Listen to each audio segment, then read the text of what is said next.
ਤੁਸੀਂ ਦੇਖ ਰਹੇ ਹੋ ਕਲਮ ਤਲਵਾਰ ਨਾਲ ਤਿੱਖੀ ਤੇ ਮੈਂ ਮਨਜੀਤ ਕੌਰ। ਕਿਸਾਨਾਂ ਦਾ ਸੰਘਰਸ਼ ਲਗਾਤਾਰ ਜਾਰੀ ਹੈ। 37 ਦਿਨ ਖਤਮ ਹੋ ਚੁੱਕੇ ਨੇ ਤੇ 38ਵਾਂ ਦਿਨ ਸ਼ੁਰੂ ਹੋਣ ਵਾਲਾ ਹੈ।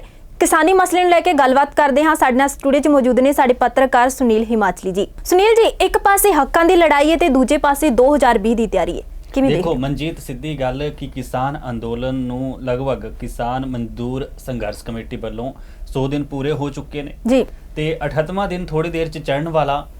किसान लगातार अपनी मंगां नूं लैके अड़े होए ने। दो मंगां जिहड़ियां पिछली 6वें गेड़ दी बैठक जद होई सी तां असीं दर्शकां नूं दस्सियां भी सी, एक्सक्लूसिव तस्वीरां भी दस्सियां सी, पल पल दी अपडेट भी दित्ती सी अपने दर्शकां नूं।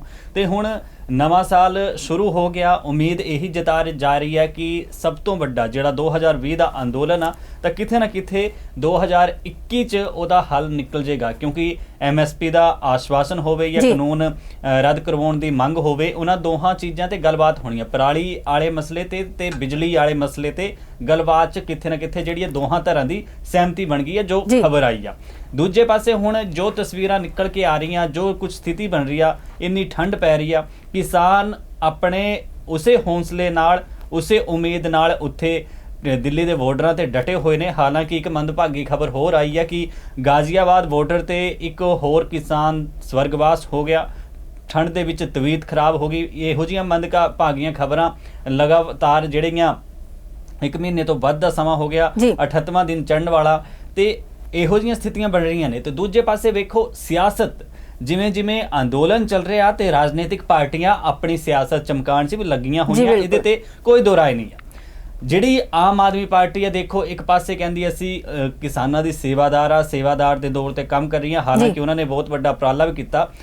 नैटवर्क च काफ़ी दिक्कत आ रही सी, जिवें कि जियो का विरोध उत्थे किया गया। कई सिम ਜਿਹੜੀਆਂ ਨੇ ਉਹ ਜਿਹੜੀਆਂ ਇੱਕ ਤੇ ਦੂਜੇ ਜਿਹੜੇ ਏਅਰਟੈਲ ਵਾਲੇ ਜਾਂ BSNL ਵਾਲੇ ਨੇ ਉਹਨਾਂ ਦੇ ਵਿੱਚ ਚੇਂਜ ਕਰਵਾ ਲਈਆਂ ਨੇ, ਨੰਬਰ ਚੇਂਜ ਪੋਰਟ ਕਰਵਾ ਲਏ ਨੇ, ਤੇ ਜੀ ਵਾਲਿਆਂ ਨੂੰ ਖਾਸਾ ਨੁਕਸਾਨ ਹੋਇਆ ਕਿਸਾਨ ਅੰਦੋਲਨ ਦੇ ਦੌਰਾਨ। ਹੋਰ ਵੀ ਕਾਫੀ ਵੱਖ-ਵੱਖ ਕੰਪਨੀਆਂ ਨੇ। ਹਾਲਾਂਕਿ ਕਿਸਾਨਾਂ ਨੂੰ ਜਾਂ ਆਮ ਲੋਕਾਂ ਨੂੰ ਇੰਨਾ ਨਹੀਂ ਪਤਾ ਕਿ ਜਿਹੜੇ ਰਿਲਾਇੰਸ ਦਾ ਵਿਰੋਧ ਹੋ ਰਿਹਾ ਜਾਂ ਜੀਓ ਦਾ ਵਿਰੋਧ ਹੋ ਰਿਹਾ, ਉਹਦੇ ਨਾਲ ਅੰਡਾਨੀ ਅੰਬਾਨੀ ਦੀਆਂ ਹੋਰ ਕਿਹੜੀਆਂ ਕੰਪਨੀਆਂ ਨੇ। ਖੈਰ ਉਹਨਾਂ ਪਾਸੇ ਮੈਂ ਨਹੀਂ ਜਾਊਂਗਾ, ਕਿਉਂਕਿ ਹਰ ਇੱਕ ਕੋਈ ਸਮਝਦਾਰ ਆ, क्योंकि इन्हां चीज़ों ते विवाद हो जाते हैं।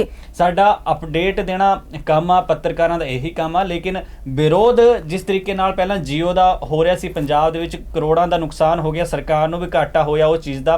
देखो किसी दी संपत्ति नूं नुकसान पहुँचाना वो विरोध नहीं आ।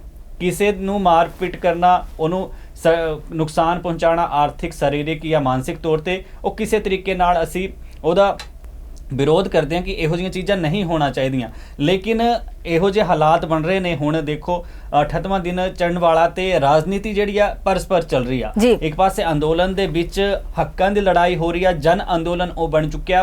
ते हुण थोड़ी देर बाद जिहड़ा पंजाब दे विच भाजपा वल्लों एक बड़ा वड्डा रोष किया जाना। लुधियाना के DC दफ्तर के मूहरे मैनूं लगदा वो धरना देणगे ते रवनीत सिंह बिट्टू खिलाफ जिहड़ी आ शिकायत दर्ज करवाउणगे। जिहड़ा एक भड़काऊ भाषण दस्सिया जा रहा सी, शब्दावली जिहड़ी भड़काऊ दस्सी जा रही सी कि असीं देहां बछा देवांगे, जिहो जिहा बयान रवनीत सिंह बिट्टू ने दिता सी किसान अंदोलन के दरमियान। ते वो सारियां चीज़ां नूं लैके हुण भाजपा अज 2 तरीक जिहड़ी थोड़ी देर बाद शुरू होण वाली आ जी, ਉਹਦੇ ਵਿੱਚ ਲੁਧਿਆਣੇ ਦੇ ਵਿੱਚ ਆਹਵਾਨ ਕਰਿਆ ਹੋਇਆ ਜਿਹੜਾ BJP ਵੱਲੋਂ ਕਿ ਅਸੀਂ 2 ਤਰੀਕ ਨੂੰ ਲੁਧਿਆਣੇ ਦੇ ਵਿੱਚ ਅੰਦੋਲਨ ਕਰਾਂਗੇ ਰਵਨੀਤ ਬਿੱਟੂ ਤੇ ਕਾਂਗਰਸ ਦੇ ਖਿਲਾਫ। ਤੇ ਪੰਜਾਬ ਸਰਕਾਰ ਜਾਂ ਲੁਧਿਆਣਾ ਦਾ ਪੁਲਿਸ ਪ੍ਰਸ਼ਾਸਨ ਜਿਹੜਾ ਉਹਨਾਂ ਖਿਲਾਫ FIR ਦਰਜ ਕਰੇ। ਜੇ ਜਦੋਂ ਤੱਕ FIR ਦਰਜ ਨਹੀਂ ਹੁੰਦੀ, ਉਹ ਅਣਮਿੱਥੇ ਲਈ ਸਮੇਂ ਲਈ ਜਿਹੜੀ ਆ ਉਹ ਉਦਯੋਗਿਕ ਸ਼ਹਿਰ ਲੁਧਿਆਣਾ 'ਚ ਹੜਤਾਲ ਤੇ ਬਹਿ ਜਾਣਗੇ। ਇਹ ਪੰਜਾਬ BJP ਦੀ ਮੈਂ ਗੱਲ ਕਰ ਰਿਹਾ। ਦੂਜੇ ਪਾਸੇ ਜੇਕਰ 1 ਤਰੀਕ ਦੀ ਗੱਲ ਕਰੀਏ ਤੇ ਪੰਜਾਬ BJP ਨੇ ਪੰਜਾਬ ਸਰਕਾਰ ਦੇ ਫਿਰ ਆਸ਼ਵਾਸਨ ਦੀ ਗੱਲ ਕਹੀ ਹੈ ਕਿ ਉਹਨਾਂ ਤੇ ਵਿਸ਼ਵਾਸ ਨਹੀਂ ਹੈ। ਤੇ ਜਿਸ ਤਰੀਕੇ ਦੇ ਨਾਲ ਪੰਜਾਬ ਦੇ ਵਿੱਚ ਹੁਣ ਚੋਣਾਂ ਹੋਣ ਵਾਲੀਆਂ ਨੇ, ਫਰਵਰੀ ਮਾਹ ਦੇ ਵਿੱਚ MC ਦੀਆਂ ਨਿਗਮ ਚੋਣਾਂ ਹੋਣ ਵਾਲੀਆਂ ਨੇ, ਤੇ ਉਹਨੂੰ ਲੈ ਕੇ ਵੀ ਨਾ ਉਹਨਾਂ ਨੇ ਸਿੱਧੇ ਤੌਰ ਤੇ ਕਿਹਾ। ਰਾਜਪਾਲ ਮਾਫੀ ਚਾਹੂੰਗਾ ਚੁਣਾਵ ਆਯੋਗ ਦੇ ਦਫ਼ਤਰ ਵਿੱਚ ਪਹੁੰਚ ਕੇ ਜਦ ਮੀਡੀਆ ਨਾਲ ਗੱਲਬਾਤ ਕੀਤੀ, ਉਹਦੇ ਵਿੱਚ ਅਨਿਲ ਸ਼ਰੀਨ ਵੀ ਸੀਗੇ ਤੇ ਹੋਰ ਕਈ ਵੱਡੇ ਆਗੂ ਵੀ ਸੀਗੇ ਭਾਜਪਾ ਦੇ। ਉਹਨਾਂ ਨੇ ਕਿਹਾ ਕਿ ਜਦੋਂ ਤੱਕ ਜਿਹੜੀ ਆ ਸਰਕਾਰ ਪੰਜਾਬ ਸਰਕਾਰ ਤੇ ਭਰੋਸਾ ਨਹੀਂ ਹੈ ਤੇ ਕੇਂਦਰ ਸਰਕਾਰ ਨੂੰ ਜਾਂ ਚੁਣਾਵ ਆਯੋਗ ਨੂੰ ਸੈਂਟਰ ਫੋਰਸ ਮੰਗਵਾਉਣੀ ਚਾਹੀਦੀ। ਉਹਨਾਂ ਦੀ ਨਿਗਰਾਨੀ ਦੇ ਵਿੱਚ ਜਿਹੜਾ ਉਹ ਚੋਣਾਂ ਹੋਣਾ ਚਾਹੀਦੀਆਂ। ਇਹੋ ਜਿਹੇ ਮੰਗਾਂ ਅੱਜ ਚੁਣਾਵ ਆਯੋਗ ਤੋਂ ਕੀਤੀਆਂ ਗਈਆਂ ਨੇ ਪੰਜਾਬ BJP ਵੱਲੋਂ, ਕਿਉਂਕਿ ਵਿਸ਼ਵਾਸ ਨਹੀਂ ਰਿਹਾ। ਦੂਜੇ ਪਾਸੇ 2 ਤਰੀਕ ਦੀ ਗੱਲ ਕਰੀਆਂ ਤੇ ਵੱਖ-ਵੱਖ ਰਾਜਨੀਤਿਕ ਪਾਰਟੀਆਂ ਦੀ ਵੱਖ-ਵੱਖ ਜਿਹੜੀ ਆ ਉਹ ਹੁਣ ਇੱਕ ਆਪਣੀ ਧਾਰਾ ਬਣੀ ਹੋਈ ਆ ਜੀ। ਕਿਉਂਕਿ ਹਰ ਇੱਕ ਨੂੰ ਹੁਣ ਜਿਹੜਾ ਇੱਕੋ ਚੀਜ਼ ਦਿਖ ਰਹੀ ਆ ਕਿ 2022 ਦੇ ਵਿੱਚ ਕਿੱਦਾਂ ਫਤਿਹ ਹਾਸਲ ਕੀਤੀ ਜਾਵੇ, ਤੇ ਉਹਦੇ ਨਾਲ ਨਾਲ ਉਸ ਤੋਂ ਪਹਿਲਾਂ ਵੱਡਾ ਚੈਲੰਜ ਆ ਜੋ ਕਿਤੇ ਨਾ ਕਿਤੇ 2022 ਦੀ ਰੂਪ ਰੇਖਾ ਤੈਅ ਕਰ ਦੇਗੀ, ਆਧਾਰ ਬਣਾ ਦੇਗਾ ਕਿ ਕਿੱਦਾਂ ਕਿੰਨਾ ਕੀ ਕਬਜ਼ਾ ਪੰਜਾਬ ਦੇ ਵਿੱਚ ਰਾਜਨੀਤਿਕ ਤੌਰ ਤੇ ਹੈ ਤੇ ਕਿੰਨਾ ਕੀ ਉਹਨਾਂ ਨੂੰ ਅਜੇ ਪਿੱਚ ਜਿਹੜੀ ਆ ਉਹ ਬਣਾਉਣ ਨੂੰ ਪਈ ਆ। ਤਿਆਰੀ ਫਰਵਰੀ ਦੇ ਵਿੱਚ ਮੈਨੂੰ ਲੱਗਦਾ 2022 ਦੇ ਵਿੱਚ ਜਾ ਕੇ ਇਲੈਕਸ਼ਨ ਹੋਣੇ ਨੇ, ਤੇ ਹੁਣ ਵੀ ਸਾਲ ਭਰ ਪਹਿਲਾਂ ਕਿਤੇ ਨਾ ਕਿਤੇ ਇੱਕ ਕਹਿ ਸਕਦੇ ਹਾਂ ਕਿ ਜਿਹੜੇ ਕੱਚੇ ਪੇਪਰ ਹੁੰਦੇ ਨੇ ਉਹ ਕਿਤੇ ਨਾ ਕਿਤੇ ਸਾਰੀਆਂ ਰਾਜਨੀਤਿਕ ਪਾਰਟੀਆਂ ਦੇ ਕੱਚੇ ਪੇਪਰ ਨੇ ਫਰਵਰੀ ਦੇ ਵਿੱਚ, ਤੇ ਕੌਣ ਪਾਸ ਹੋਏਗਾ, ਕਿੰਨੀਆਂ ਕੀ ਸੀਟਾਂ ਲੈ ਜਾਂਦੇ ਨੇ। ਹਰਿਆਣੇ ਵਾਲੇ ਪਾਸੇ ਤਾਂ ਕਲੀਅਰ ਹੋ ਗਿਆ ਕਿ ਕਿੰਨੀਆਂ ਕੀ ਸੀਟਾਂ ਆਈਆਂ ਨੇ, ਬੀਜੇਪੀ ਵਾਲੇ ਉੱਥੇ ਵੀ ਫਤਿਹ ਲੈ ਗਏ, ਲੇਕਿਨ ਪੰਜਾਬ ਦੇ ਵਿੱਚ ਜਿਹੜੀਆਂ ਬੀਜੇਪੀ ਦੀਆਂ ਸਥਿਤੀਆਂ ਨੇ ਉਹ ਕਾਫੀ ਉਤਾਰ ਚੜਾਅ ਵਾਲੀਆਂ ਨੇ। ਉਹਦੇ ਨਾਲ ਆਮ ਆਦਮੀ ਪਾਰਟੀ ਦੀ ਵੀ ਕੁਝ ਸਥਿਤੀ ਸਹੀ ਨਹੀਂ ਹੈ। ਪੰਜਾਬ ਦੇ ਸਹਿ ਪ੍ਰਭਾਰੀ ਲਾਏ ਸੀ ਨਵੇਂ, ਅਜੇ ਥੋੜੇ ਦਿਨ ਪਹਿਲਾਂ ਹੀ ਲਗਾਤਾਰ ਪੰਜਾਬ ਦੌਰਿਆਂ ਤੇ ਨੇ। 1 ਤਰੀਕ ਨੂੰ ਨਵੇਂ ਸਾਲ ਦੇ ਮੌਕੇ ਤੇ ਫਿਰ ਅੰਮ੍ਰਿਤਸਰ 에ਅਰਪੋਰਟ ਤੇ ਸਵੇਰੇ ਪੁੱਜੇ। ਇਦਾਂ ਧੁੰਦ ਤਾਂ ਬਹੁਤ ਸੀਗੀ, ਲੇਕਿਨ ਫਿਰ ਗੁਰੂ ਘਰ ਨਤਮਸਤਕ ਹੋਏ, ਅਰਦਾਸ ਵੀ ਕੀਤੀ ਕਿ ਪੰਜਾਬ ਦੀ ਖੁਸ਼ਹਾਲੀ ਤੇ ਪੰਜਾਬ ਦੇ ਵਿੱਚ ਜਿਹੜਾ ਆਮ ਆਦਮੀ ਪਾਰਟੀ ਦਾ ਕੈਡਰ ਆ ਉਹ ਵਧੀਆ ਤਰੱਕੀ ਕਰੇ। ਇਹਦੇ ਨਾਲ ਉਹ ਦੁਰਗਿਆਨਾ ਮੰਦਿਰ ਵੀ ਗਏ, ਰਾਘਵ ਚੱਡਾ ਦੀ ਮੈਂ ਗੱਲ ਕਰ ਰਿਹਾ। ਇਹਦੇ ਨਾਲ ਉਹਨਾਂ ਨੇ ਦਿੱਲੀ ਵਾਲਿਆਂ ਲਈ, ਦਿੱਲੀ ਵਾਸੀਆਂ ਲਈ ਇੱਕ ਉਪਰਾਲਾ ਵੀ ਕੀਤਾ ਕਿ ਮਾਫੀ ਚਾਹੂੰਗਾ, ਜਿਹੜਾ ਮਾਰਚ ਮਾਹ 3 ਮਹੀਨੇ ਦੀ ਹੋਰ ਉਹਨਾਂ ਨੇ ਸਬਸਿਡੀ ਦੇਤੀ ਹੈ, ਬਿੱਲਾਂ ਦੀ ਮਾਫੀ ਦੇਤੀ ਹੈ, ਪਾਣੀ ਤੇ ਬਿਜਲੀ ਦੀ। ਜਿਹੜੇ ਦਿੱਲੀ ਜਲ ਬੋਰਡ ਦੇ ਜਿਹੜੇ ਅਧਿਕਸ਼ ਵੀ ਨੇ ਰਾਘਵ ਚੱਡਾ, ਉਹਨਾਂ ਵੱਲੋਂ ਤੇ ਹੁਣ ਉਹ ਲਗਾਤਾਰ ਪੰਜਾਬ ਦੇ ਦੌਰਿਆਂ 'ਚ ਨੇ। ਪੰਜਾਬ ਦੇ ਆਮ ਆਦਮੀ ਪਾਰਟੀ ਦੇ ਲੀਡਰਾਂ ਨਾਲ ਮੇਰੀ ਜਦ ਗੱਲ ਹੋਈ ਤਾਂ 2 ਤਰੀਕ ਨੂੰ ਵੀ ਉਹ ਵੱਖ-ਵੱਖ ਥਾਵਾਂ ਤੇ ਮੀਟਿੰਗਾਂ ਕਰਨਗੇ, ਹਲਕੇ ਦੇ ਹਾਲਾਤਾਂ ਦੀ ਜਾਣਕਾਰੀ ਲੈਣਗੇ, ਕਿੱਥੇ ਕਿਵੇਂ ਕੀ ਕੁਝ ਸਥਿਤੀ ਬਣ ਰਹੀ ਹੈ, ਕਿਉਂਕਿ ਰਾਘਵ ਚੱਡਾ ਨੂੰ ਅਰਵਿੰਦ ਕੇਜਰੀਵਾਲ ਵੱਲੋਂ ਵੱਡੀ ਜ਼ਿੰਮੇਵਾਰੀ ਦਿੱਤੀ ਗਈ ਆ। ਕਿੱਥੇ ਨਾ ਕਿੱਥੇ ਸਾਰੀਆਂ ਚੀਜ਼ਾਂ ਜਿਹੜੀਆਂ ਨੇ, ਇੱਕ ਪਾਸੇ ਕਿਸਾਨਾਂ ਦੀ ਗੱਲ ਹੋ ਰਹੀ ਆ, ਦੂਜੇ ਪਾਸੇ ਚੋਣਾਂ ਦੀ ਗੱਲ ਹੋ ਰਹੀ ਹੈ, ਤੇ ਫਾਇਦਾ ਸਭ ਦਾ ਇੱਕ ਹੀ ਹੈ, 2022 ਦੇ ਵਿੱਚ ਹੋਣ ਵਾਲੀਆਂ ਵਿਧਾਨ ਸਭਾ ਚੋਣਾਂ। ਤੇ ਦੂਜੇ ਪਾਸੇ ਜੇਕਰ ਮੈਂ ਆ ਜਾ, ਅਕਾਲੀ ਦਲ ਵਾਲੇ ਵੀ 2 ਤਰੀਕ ਨੂੰ ਅਰਦਾਸ ਕਰਨਗੇ, ਥਾਂ ਦੇ ਵਿੱਚ ਜਾ ਕੇ ਗੁਰੂ ਘਰਾਂ 'ਚ ਅਰਦਾਸ ਹੋਏਗੀ ਤਾਂ ਕਿ ਦਿੱਲੀ ਤੇ ਬੈਠੇ ਧਰਨੇ ਤੇ ਕਿਸਾਨਾਂ ਦੀ ਫਤਿਹ ਹੋਵੇ। 4 ਤਰੀਕ ਦੀ ਮੀਟਿੰਗ ਆ, ਬੜੇ ਉਹਦੇ ਤੇ ਸਹਿਯੋਗ ਬਣ ਰਹੇ ਨੇ। ਇਹ ਵੀ ਗੱਲਾਂ ਕਹੀਆਂ ਜਾ ਰਹੀਆਂ ਕਿ ਮੀਟਿੰਗ ਜਿਹੜੀ ਆ ਨਹੀਂ ਵੀ ਹੋ ਸਕਦੀ ਹੈ, ਕਿਉਂਕਿ 2 ਗੱਲਾਂ ਜਿਹੜੀਆਂ ਨੇ MSP ਤੇ ਕਾਨੂੰਨ ਰੱਦ ਕਰਨ ਦੀ ਗੱਲ ਜਿਹੜੀ ਆ ਉਹ ਬਣੀ ਹੋਈ ਆ।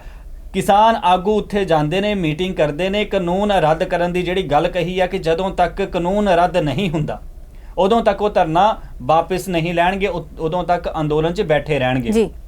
ਤੇ ਇਹੀ ਵੇਖਣ ਵਾਲੀ ਗੱਲ ਹੋਏਗੀ ਕਿ ਹੁਣ ਜਦ 4 ਤਰੀਕ ਨੂੰ ਮੀਟਿੰਗ ਹੋਣੀ ਹੈ ਤਾਂ ਮੀਟਿੰਗ ਦੇ ਵਿੱਚ ਕੀ ਕੁਝ ਨਿਕਲ ਕੇ ਸਾਹਮਣੇ ਆਂਦਾ, ਜਾਂ ਸਿਰਫ ਆਸ਼ਵਾਸਨ ਹੁੰਦੇ ਨੇ, ਗੱਲਾਂ ਬਾਤਾਂ ਤੇ ਸਹਿਮਤੀ ਹੋ ਜਾਂਦੀ ਹੈ। ਕਿਉਂਕਿ ਸਰਕਾਰ ਕਹਿ ਰਹੀ ਆ ਕਿ ਅਸੀਂ ਕਾਨੂੰਨ ਵਾਪਸ ਨਹੀਂ ਲੈਵਾਂਗੇ, ਕਿਸਾਨ ਕਹਿ ਰਹੇ ਨੇ ਕਾਨੂੰਨ ਵਾਪਸ ਲਓ, ਰੱਦ ਕਰੋ ਇਹਨਾਂ ਕਾਨੂੰਨਾਂ ਨੂੰ। ਜਿਹੜੇ 4 ਮੰਗਾਂ ਸੀ 2 ਉਹਨਾਂ 'ਚ ਮੰਗੀਆਂ ਗਈਆਂ, ਲੇਕਿਨ ਕਾਨੂੰਨ ਰੱਦ ਹੁੰਦੇ ਨੇ ਜਾਂ ਨਹੀਂ ਹੁੰਦੇ ਨੇ, ਦੋਹਾਂ ਪਾਸੇ ਹੁਣ ਅੜੀ ਵਾਲੀ ਸਥਿਤੀ ਬਣ ਗਈ ਆ। ਜਿਹੜੀ ਗੇਂਦ ਆ ਉਹ 50-50 ਦਾ ਮੈਚ ਇਸ ਵਕਤ ਬਣ ਗਿਆ। 2 ਮੰਗਾਂ ਤੇ ਸਹਿਮਤੀ ਬਣ ਗਈਆਂ, ਜਿਹੜੀਆਂ ਉਹਨਾਂ ਨੇ ਆਪਣਾ ਲੈਟਰ ਲਿਖਿਆ ਸੀ 40 ਜਥੇਬੰਦੀਆਂ ਦੇ, ਜਿਹਦੇ ਵਿੱਚ ਸਾਈਨ ਸੀਗੇ। ਇੱਕ ਹੋਰ ਮੈਂ ਗੱਲ ਸੁਣਾਉਂਗਾ, ਪੀਯੂਸ਼ ਗੋਇਲ ਤੇ ਰਾਕੇਸ਼ ਕਟੈਤ ਜਿਹੜੇ ਕਿਸਾਨ ਨੇਤਾ ਨੇ, ਉਹਨਾਂ ਦਾ ਇੱਕ ਵੀਡੀਓ ਅੱਜ ਕੱਲ੍ਹ ਸੋਸ਼ਲ ਮੀਡੀਆ ਤੇ 30 ਦਸੰਬਰ ਨੂੰ ਹੋਈ ਬੈਠਕ ਦਾ ਮੀਡੀਆ ਤੇ ਵਾਇਰਲ ਹੋ ਰਿਹਾ। ਉਹਦੇ ਵਿੱਚ ਪੀਯੂਸ਼ ਗੋਇਲ ਜਿਹੜੇ ਨੇ ਉਹ ਸਿੱਧੇ ਤੌਰ ਤੇ ਮਨਜੀਤ ਕਹਿੰਦੇ ਹੋਏ ਕਿਸ ਤਰੀਕੇ ਨਾਲ ਕਿ ਮੇਰੇ ਕੋਲ 40 ਲੀਡਰਾਂ ਦੀ ਜਿਹੜੇ ਕਿਸਾਨ ਨੇਤਾ ਨੇ ਉਹਨਾਂ ਦੀ ਲਿਸਟ ਆ ਤੇ ਮੇਰਾ ਮੂੰਹ ਨਾ ਖੁੱਲਣ ਦਿਓ, ਇਹੋ ਜਿਹੀ ਗੱਲ ਕਹਿ ਰਹੇ ਨੇ। ਤੇ ਇਹਦੇ ਤੇ ਆਮ ਆਦਮੀ ਪਾਰਟੀ ਨੇ ਵੀ ਪ੍ਰਤੀਕਿਰਿਆ ਦਿੱਤੀ, ਰਾਜਨੀਤਿਕ ਤੰਜ ਵੀ ਕੱਸਿਆ, ਉਹਦੀ ਵੀ ਮੈਂ ਗੱਲ ਕਰੂੰਗਾ। ਫਿਲਹਾਲ ਇਸ ਵੀਡੀਓ ਵਿੱਚ ਦੇਖ ਲੈਂਦੇ ਆ ਕਿ ਪੀਯੂਸ਼ ਗੋਇਲ ਤੇ ਰਾਕੇਸ਼ ਕਟੈਤ, ਜਿਹਦੇ ਵਿੱਚ ਨਰਿੰਦਰ ਤੋਮਰ ਵੀ ਨੇ, ਹੋਰ ਵੀ ਕਿਸਾਨ ਲੀਡਰ ਮੌਜੂਦ ਨੇ, ਕੀ ਕੁਝ ਕਹਿ ਰਹੇ ਨੇ।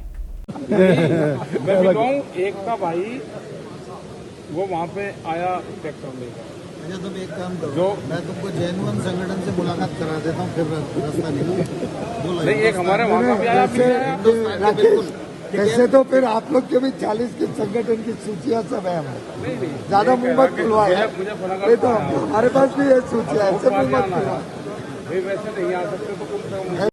ਤੁਸੀਂ ਵੀਡੀਓ ਦੇ ਵਿੱਚ ਮਨਜੀਤ ਸੁਣਿਆ ਕਿ ਕਿਸ ਤਰੀਕੇ ਦੇ ਨਾਲ ਜਿਹੜਾ ਪੀਯੂਸ਼ ਗੋਇਲ ਤੇ ਰਾਕੇਸ਼ ਕਟੈਤ ਵਿਚਾਲੇ ਗੱਲਬਾਤ ਹੋ ਰਹੀ ਆ। ਪੀਯੂਸ਼ ਗੋਇਲ ਜਿਸ ਤਰੀਕੇ ਨਾਲ ਕਹਿ ਰਹੇ ਨੇ, ਜਦ ਆਮ ਆਦਮੀ ਪਾਰਟੀ ਵੱਲੋਂ ਇਹ ਵੀਡੀਓ ਟਵੀਟ ਕੀਤਾ ਗਿਆ ਤਾਂ ਇਸ ਟਵੀਟ ਦੇ ਵਿੱਚ ਤੁਸੀਂ ਵੇਖ ਸਕਦੇ ਹੋ ਕਿ ਟਵੀਟ ਦੇ ਵਿੱਚ ਜਿਹੜੇ ਆਮ ਆਦਮੀ ਪਾਰਟੀ ਨੇ ਲਿਖਿਆ ਹੋਇਆ ਕਿ ਪੀਯੂਸ਼ ਗੋਇਲ ਜਿਹੜੇ ਨੇ ਉਹਨਾਂ ਨੂੰ ਸੱਤਾ ਦਾ ਨਸ਼ਾ, ਕਿਸ ਤਰੀਕੇ ਨਾਲ ਉਹ ਕਿਸਾਨ ਆਗੂ ਜਿਹੜੇ ਰਾਕੇਸ਼ ਕਟੈਤ ਨੇ ਕਿਸਾਨਾਂ ਨੂੰ ਧਮਕਾ ਰਹੇ ਨੇ, ਤੇ ਕਿਸਾਨ ਚਾਹੁੰਦੇ ਨੇ ਜਿਨ੍ਹਾਂ ਨੇ ਸਰਕਾਰ ਬਣਾਈ ਹੈ ਤਾਂ ਉਹ ਸਰਕਾਰ ਗਿਰਾ ਵੀ ਸਕਦੇ ਨੇ, ਸੱਤਾ ਤੋਂ ਜਿਹੜੀ ਬੀਜੇਪੀ ਹੈ ਜਾਂ ਐਨਡੀਏ ਦੀ ਸਰਕਾਰ ਬਣੀ ਹੋਈ ਆ ਉਹਨੂੰ ਲਾ ਵੀ ਸਕਦੇ ਨੇ। ਤੇ ਇਹੋ ਜਿਹੀਆਂ ਚੀਜ਼ਾਂ ਵੀ ਦੇਖੋ ਨਿਕਲ ਕੇ ਸਾਹਮਣੇ ਆ ਰਹੀਆਂ ਮਨਜੀਤ। ਤਾਂ ਕਿਤੇ ਨਾ ਕਿਤੇ ਸਿੱਧੇ ਤੌਰ ਤੇ ਹੁਣ ਇਹੀ ਕਿਹਾ ਜਾ ਸਕਦਾ ਕਿ 4 ਤਰੀਕ ਦੀ ਜਿਹੜੀ ਮੀਟਿੰਗ ਹੋਣੀ ਆ ਉਹਦੇ ਵਿੱਚ ਕਾਨੂੰਨ ਵਾਪਸ ਲਏ ਜਾਂਦੇ ਨੇ, ਰਣਨੀਤੀ ਕੀ ਕੁਛ ਰਹਿੰਦੀ ਹੈ, ਇਹ ਸਾਰੀਆਂ ਗੱਲਾਂ ਵੇਖਣ ਵਾਲੀਆਂ ਹੋਣੀਆਂ। ਕਿਉਂਕਿ ਕਿਸਾਨ ਲੀਡਰਾਂ ਦੀ ਅਗਰ ਮੈਂ ਗੱਲ ਕਰਾਂ ਤਾਂ ਉਹਨਾਂ ਨੇ ਮਾਘੀ ਦੀ ਤਿਆਰੀ ਵੀ ਕਰੀ ਹੋਈ ਆ, ਕੀ ਕੁਛ ਲੋਹੜੀ ਤੇ ਰਹਿਣਾ ਉਹਦੀਆਂ ਵੀ ਉਹਨਾਂ ਨੇ ਰੂਪਰੇਖਾ ਪਹਿਲਾਂ ਬਣਾਈਆਂ ਹੋਈਆਂ।